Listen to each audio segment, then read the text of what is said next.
Well, you know who was happy about this is Lane Kiffin. Oh yeah, Yeah, if the spotlight shifted off Lane Kiffin, he's like, coast is yeah, clear. but Yeah. maybe not though. I think we both know Lane well enough to know that he sits up every morning, and if his Twitter mentions start to go down, he's upset. He's letting his coaches coach for like I'm trying to understand this from Ole Miss's perspective that you don't want Lane, but you'll take his coaches. Why not a clean break? It's pretty obvious they just did not trust Lane, and and Dan, I don't want to get in trouble with Nick Saban, but the precedent was really set in 2016. Everybody knows what happened.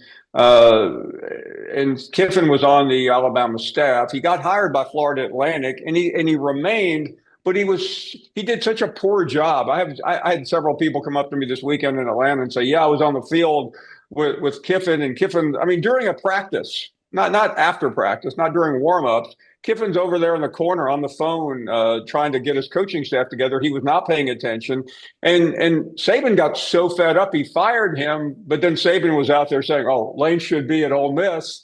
Yeah. And I think the Ole Miss people just did not want that. They didn't believe that Kiffin could be trusted with, I think, the passwords to the computer where all the secrets were with recruiting and everything else, even though he had just been there the day before. It was a mess, but it's Lane Kiffin, and you always expect, some theatrics. Did Ole Miss ever have a chance here? No, I don't think so. I mean, Lane Kiffin is like that girlfriend in high school. You walk into the party and she's looking right over your shoulder at the quarterback. I mean, Lane never can be. He's been looking for years. 3 years ago, he almost took the Auburn job, this close. 2 years ago, he wanted the Alabama job, but he never got a call. And last year, I think he was already packing to go down to Florida, and Lane screwed that one up. He took his Ole Miss team down to Florida and lost, which saved Billy Napier's job. But by the time it got to midseason, he knew Florida was going to be open. But the real moment that occurred was when Brian Kelly got fired. Kiffin said, "Oh my goodness, I could actually have that job," which is a better job than Florida. It's a better job than Ole Miss. That's not really. You don't need me to say that. Nick Saban told him that because Nick Saban has told a lot of people that. I mean, Nick Saban had this love affair with LSU, but he couldn't stay there because he had so many NFL openings. But he never quite got over it, even though he only won 6 national championships at Alabama. Where is Lane Kiffin in 5 years?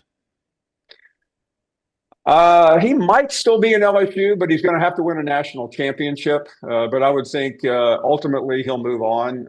I don't know if Lane goes back to the NFL at some point. I mean, I think now that Al Davis has been dead and buried for a number of years, I think the reverberations from that are over. But I think ultimately he's just never going to be happy anywhere. But I think he could get a national championship at LSU. Dan, stop me if you've heard this before, but Les Miles and Ed Ogeron both won national championships at LSU. The two of us could walk in off the street and win a national championship down there. It's not that hard.